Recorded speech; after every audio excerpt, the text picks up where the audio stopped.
तो आज हम जेम्स क्लियर के बहुत ही मशहूर किताब एटॉमिक हैबिट्स की गहराइयों में उतरने वाले हैं। हाँ, और ये एक ऐसी किताब है जिसके बारे में सबने सुना तो है, पर इसके जो आइडियाज़ हैं वो वाकई में बहुत गहरे हैं। बिल्कुल। और हमारा मकसद भी यही है कि सिर्फ एक रिव्यू ना करें बल्कि समझें कि हमारी जिंदगी में असल में काम कैसे करता है। और इसकी शुरुआत मुझे लगता है इसके नाम से ही होती है, एटॉमिक। हाँ, एटॉमिक मतलब एक तो एटम जैसा छोटा, और दूसरा एक एटम बम जैसी जबरदस्त एनर्जी वाला।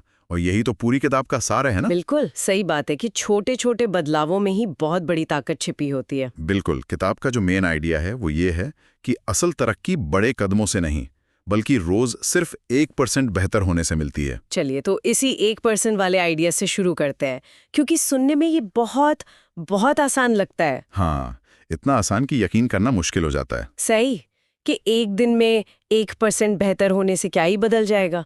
और यही सबसे बड़ा भूखा है। हम हमेशा सोचते हैं कि कोई बड़ा जादुई बदलाव आएगा, कोई एक बड़ा मोमेंट। हाँ, जबकि ये सिद्धांत कहता है कि जादू ऐसा कुछ नहीं है, बस लगातार रोज की जाने वाली मेहनत है। सोर्स में ब्रिटिश साइकिलिंग टीम का एक बहुत ही शानदार उदाहरण दिया है। हाँ, मैंने भी पढ़ा था उसके बारे में। 2003 तक उनकी हालत कुछ खास नहीं थी, राइट? खास, वो तो बहुत ही साधारण टीम थी। फिर उन्होंने डेव ब्रेल्सफोर्ड को कोच बनाया और उनका फलसफा था मार्जिनल गेन्स का एकत्रीकरण। मतलब छोटी छोटी जीतों को इकट्ठा करना। हाँ, हर छोटी से छोटी चीज में सिर्फ 1% सुधार। और उन्होंने ये किया कैसे? मतलब साइकिल चलाने में आप कितना ही सुधार कर सकते हैं। यही तो मजेदार बात है। उन्होंने सिर्फ साइकिल की सीट या टायरों की ग्रिप पर ही ध्यान नहीं दिया। अच्छा, उन्होंने उन चीजों पे 1% सुधार किया जिनके बारे में कोई सोच भी नहीं सकता था। जैसे कि? जैसे मसाज के लिए सबसे अच्छा तेल कौन सा है, हर राइडर के लिए खास तकिया ताकि नींद अच्छी आए। तकिया भी? हाँ, यहाँ तक कि उन्होंने टीम के ट्रक को अंदर से सफेद पेंट करवाया ताकि धूल का छोटे से छोटा कण भी दिख जाए, ताकि वो साइकिल की परफॉर्मेंस पर असर न डाले। एग्जैक्टली। अकेले में ये बदलाव मामूली लगते हैं, लेकिन जब ये सब इकट्ठा हुए तो इसका असर कंपाउंडिंग इफेक्ट जैसा हुआ। और 5 साल के अंदर वो टीम दुनिया पर राज कर रही थी। हाँ, रोज 1% बेहतर होने का मतलब है साल के अंत में 37 गुना बेहतर होना। और यही बात बुरी आदतों पर भी लागू होती है। मतलब रोज एक समोसा खाना उस पल में कुछ नहीं लगता, पर 10 साल बाद वो मोटापे और दिल की बीमारियों की वजह बन सकता है। ये कंपाउंडिंग वाली बात तो समझ आती है, लेकिन इसमें एक दिमागी रुकावट भी है। क्या? जब हम कुछ अच्छा शुरू करते हैं, जैसे जिम जाना, तो नतीजे तुरंत नहीं दिखते। 1 हफ्ता, 2 हफ्ते, और आईने में कोई फर्क नहीं, और बस वहीं पर हिम्मत टूट जाती है। आपने बिल्कुल सही नस पकड़ी है। सोर्स में इसे निराशा की घाटी कहा गया है, वैल्यू ऑफ डिसअपॉइंटमेंट। निराशा की घाटी? हमारी उम्मीद होती है कि तरक्की सीधी रेखा में होगी, आज मेहनत की, कल नतीजा मिलेगा। पर असल में ज्यादातर आदतों का असर शुरुआत में छिपा रहता है। इसी को लेटेंट पोटेंशियल का पठार भी कहा गया है ना? हाँ, प्लेटो ऑफ लेटेंट पोटेंशियल। जैसे एक बर्फ का टुकड़ा है जो -4 डिग्री पर है। आप तापमान बढ़ाते हैं, -3, -2, कुछ नहीं होता। बर्फ वैसी की वैसी है। हाँ, लेकिन जैसे ही आप 0 डिग्री पर पहुंचते हैं, वो पिघलना शुरू कर देती है। वो 1 डिग्री का बदलाव असल में पिछले सारे बदलावों का नतीजा है। हमारी आदतें भी बिल्कुल ऐसे ही काम करती हैं। तो अगर हमें पता है कि नतीजे देर से मिलेंगे, तो फिर लगे कैसे रहें? शायद हम गलत चीज पर ध्यान दे रहे हैं। बिल्कुल, और यहीं पर सोर्स एक बहुत ही, मैं कहूंगा, क्रांतिकारी आइडिया देता है। वो क्या है? लक्ष्यों को भूल जाओ, सिस्टम पर ध्यान दो। 1 मिनट, ये तो सुनने में बहुत अजीब है। बिना लक्ष्य के हम कहीं पहुंचेंगे कैसे? ये सवाल बहुत वाजिब है। देखिए, सोर्स ये नहीं कहता कि लक्ष्य बेकार हैं।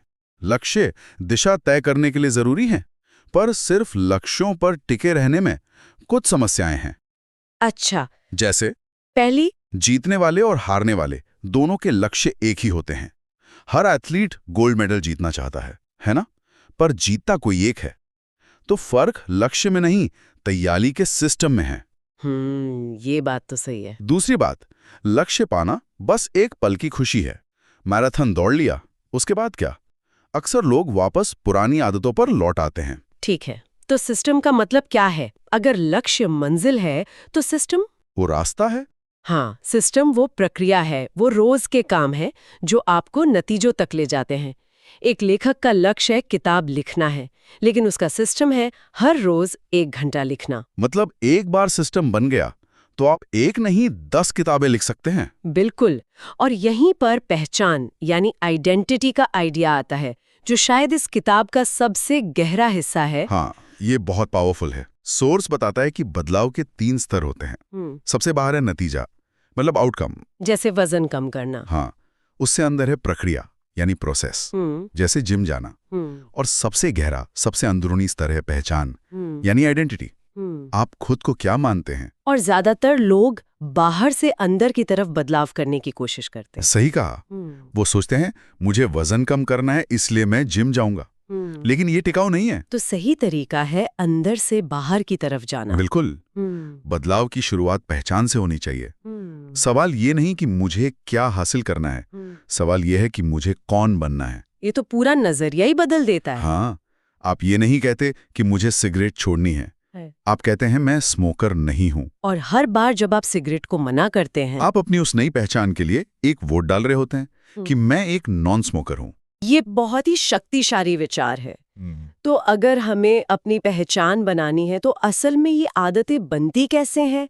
दिमाग के लेवल पर क्या होता है? तो यहाँ पर सोर्स हमें एक बहुत ही मजबूत फ्रेमवर्क देता है। कोई भी आदत बेसिकली 4 चरणों के एक लूप से गुजरती है। 4 चरण? हाँ। पहला है क्यू यानी संकेत, दूसरा है क्रेविंग यानी इच्छा, तीसरा है रिस्पॉन्स यानी प्रतिक्रिया, और चौथा है रिवॉर्ड यानी इनाम। इसे किसी उदाहरण से समझाएंगे? जरूर। मान लीजिए आपका फोन बजता है, ये एक क्यू है। ठीक है। आपको ये जानने की इच्छा होती है कि किसका मैसेज आए, ये क्रेविंग है। आप फोन उठाकर मैसेज पढ़ते हैं, ये रिस्पॉन्स है। और आपको जानकारी मिलने की जो तसल्ली होती है वो रिवॉर्ड है। और यही लूप जब बार बार होता है तो आदत बन जाती है। बिल्कुल। और अच्छी खबर ये है कि हम इन चारों चरणों को कंट्रोल कर सकते हैं। इसके लिए सोर्स हमें 4 नियम देता है। ठीक है, तो पहला नियम क्या है? पहला नियम है इसे स्पष्ट बनाएं।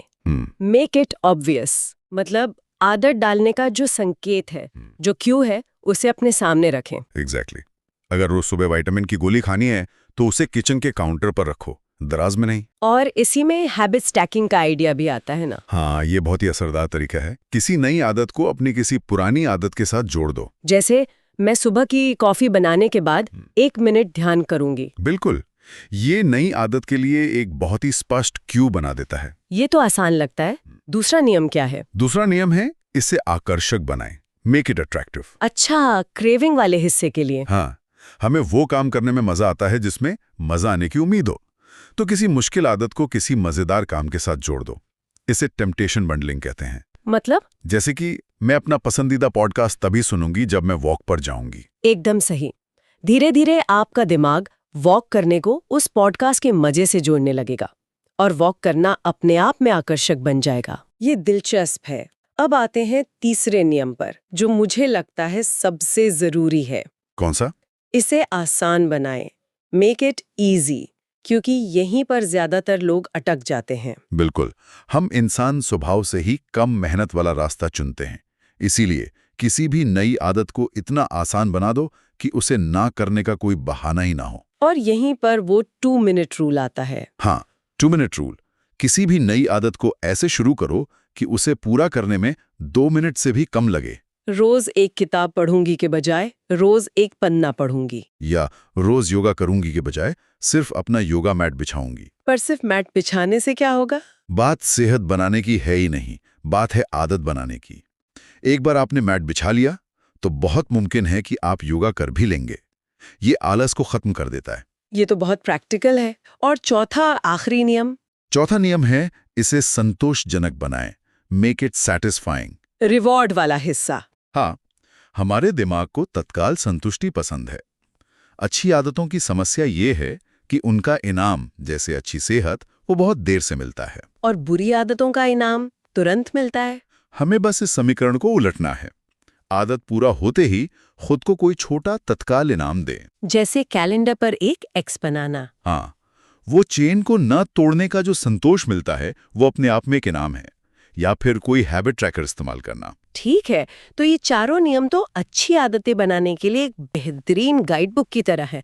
पर बुरी आदतों का क्या? उसके लिए कुछ नया नहीं सीखना है, बस इन्हीं 4 नियमों को उल्टा कर देना है। उल्टा मतलब? इसे स्पष्ट बनाएगा उल्टा, इसे अदृश्य बनाएं। बिल्कुल। पहला उल्टा नियम, मेक इट इनविजिबल।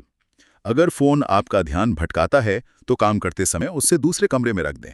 माहौल बदलना इच्छा शक्ति से लड़ने से ज्यादा आसान है। और दूसरा उल्टा नियम होगा, मेक इट अनअट्रैक्टिव। हाँ, अपनी बुरी आदत के नुकसान पर ध्यान दें।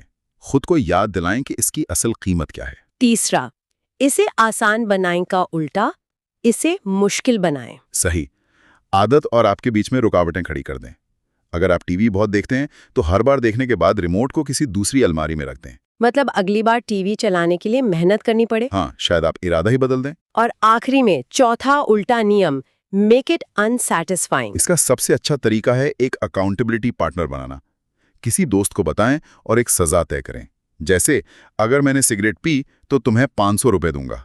पैसे खोने का दर्द एक बहुत बड़ा मोटिवेटर होता है। बिल्कुल। तो अगर मैं पूरी बातचीत को समेटूं तो बात यह है कि बड़े बदलाव के लिए बड़े संकल्प की नहीं, बल्कि छोटे लगातार किए जाने वाले बदलावों की जरूरत है। हाँ, और ये आदतें धीरे धीरे हमारी पहचान का हिस्सा बन जाती हैं। और फिर ये सिस्टम हमें उन लक्ष्यों तक खुद ब खुद पहुंचा देता है जिनके बारे में हमने शायद सोचा भी ना हो। एकदम सही।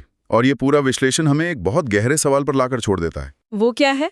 ये किताब हमें ये तो बताती है कि आदतें कैसे बनाएं, पर ये हमें इस बात पर सोचने के लिए मजबूर करती है कि हम ये कैसे तय करें कि कौन सी आदतें बनाने लायक हैं।